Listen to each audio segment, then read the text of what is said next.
Bismillahirrahmanirrahim. Assalamualaikum warahmatullahi wabarakatuh. Saya Ramano Prialdi Ginting dengan NIM 0104212090 dari kelas Manajemen Dakwah D. Di sini saya akan menjelaskan mengenai materi Pancasila. Baiklah, langsung saja. Yang pertama tentang wawasan kebangsaan, nasionalisme, dan identitas nasional. Wawasan kebangsaan adalah cara pandang bangsa Indonesia mengenai diri dan lingkungannya, mengutamakan kesatuan dan persatuan wilayah dalam penyelenggaraan kehidupan bermasyarakat, berbangsa, dan bernegara. Adapun nasionalisme adalah paham kebangsaan yang tumbuh karena adanya persamaan nasib dan sejarah serta kepentingan untuk hidup bersama sebagai suatu bangsa yang merdeka, bersatu, demokratis, dan maju dalam satu kesatuan bangsa dan negara serta cita-cita bersama guna mencapai, memelihara, dan mengabdi identitas persatuan, kemakmuran, dan kekuatan atau kekuasaan negara bangsa yang bersangkutan. Sedangkan identitas nasional merupakan ciri khas yang dimiliki satu bangsa yang tentunya berbeda dengan antara satu bangsa dengan bangsa yang lain. Yang kedua, tentang negara dan warga negara. Negara diartikan sebagai organisasi dalam suatu wilayah yang mempunyai kekuasaan tertinggi yang sah dan ditaati oleh rakyat. Negara adalah kelompok orang yang menduduki wilayah atau daerah tertentu yang diorganisasi di bawah lembaga politik dan pemerintah yang efektif, mempunyai kesatuan politik, berdaulat, sehingga berhak menentukan tujuan nasionalnya. Warga negara ialah penduduk sebuah negara berdasarkan keturunan, tempat kelahiran, dan sebagainya yang mempunyai kewajiban dan hak penuh sebagai seorang warga dari negara itu. Orang yang disebut warga negara biasanya berupa warga lokal atau warga negara asing di sebuah negara. Hubungan warga negara dengan negara diantaranya dapat berupa otonomi. Ketiga, tentang sistem politik dan pemerintahan di Indonesia. Sistem pemerintahan adalah sistem yang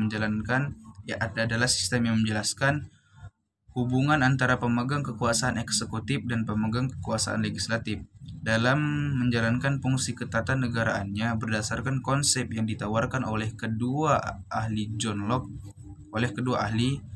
Locke dan Montesquieu. Diperlukan pengawasan ini ditunjukkan kepada pemegang kekuasaan eksekutif karena eksekutif yang menjalankan pemerintahan sehari-hari, baik penyelenggara pemerintahan bersumber langsung dari atau merupakan amanat undang-undang maupun penyelenggaraan pemerintah yang merupakan pelaksanaan kebijakan dibuat oleh eksekutif itu sendiri.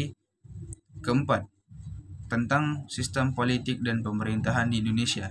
Sistem politik Indonesia merupakan sebuah kesatuan dari hubungan-hubungan yang dibentuk melalui totalitas dalam menjalankan kehidupan sosialnya.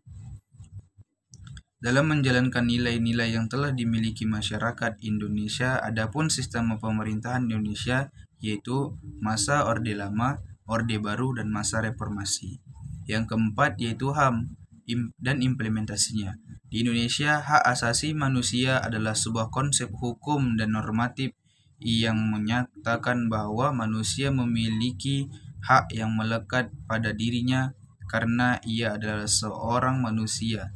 Sedangkan implementasinya ialah kegiatan yang dilakukan dengan perencanaan dan pengacuan kepada aturan tertentu untuk mencapai tujuan suatu kegiatan. Intinya, implementasi dapat dilakukan bila sudah terdapat rencana atau konsep acara yang hendak dilakukan. Yang kelima, tentang hak dan kewajiban warga negara.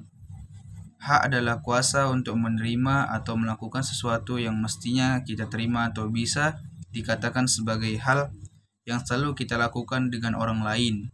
Tidak boleh merampasnya, entah secara paksa maupun tidak. Kewajiban adalah sesuatu yang wajib kita miliki, kita lakukan demi mendapatkan hak-hak atau kewenangan kita.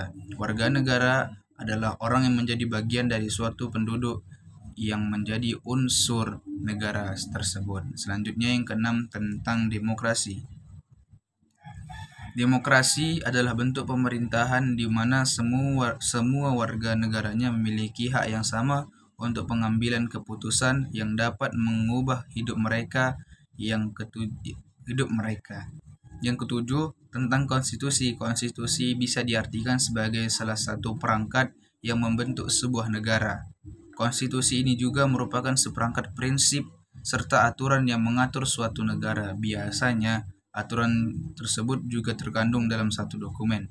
Yang kedelapan, tentang otonomi daerah. Dalam kerangka negara kesatuan Republik Indonesia, otonomi daerah adalah kewenangan untuk mengatur sendiri kepentingan masyarakat atau kepentingan membuat aturan guna mengurus daerahnya.